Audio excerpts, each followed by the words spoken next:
this event in Boston, it would also mark the first time that you were on a show with Hogan.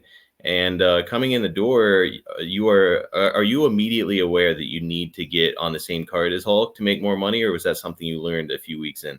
I learned that a few weeks in. Okay, so like after getting on the card with him and you see your payoff, you're like, okay, that's the way. Yeah, I've seen the payoffs, how different they were. And you know what's so amazing about it is that I'd be on sellout crowds. You could be in the same town and sell out the same number as Hogan did when he was there, but your money would still be short. What in the world? I have no idea why, but that's what they would do.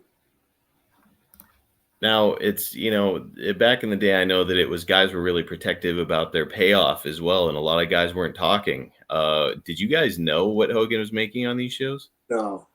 But had a pretty good idea. Yeah. Yeah. Okay. A lot fucking more than we were. Which has got to be frustrating for anybody. Like at this stage, I'm sure you're happy and, okay, more exposure here in this new company. But down the road, it'd be like, hey, what the fuck, man?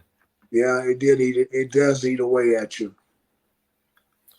We'd always hear that Hogan got his own dressing room, wasn't necessarily always viewed as one of the boys because of his kind of unique position. Did you interact much with him during these early days? No, I didn't. Did you view him as a guy who was approachable at all? Yeah, he seemed approachable, but I just didn't give a fuck. Yeah, it seems like a lot of the guys coming into the territory, they'd want to kind of make good with the headliner, go, do the handshake and talk to him and most all guys that. Suck up to him, play that shit. But I just never was the guy that sucked up, man. It never hurt you not to do it, right?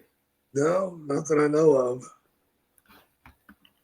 It probably did, but I don't know. Like, I feel like as long as you're nice, like, I'm sure you wouldn't like refuse to shake his fucking hand in the buildings or anything,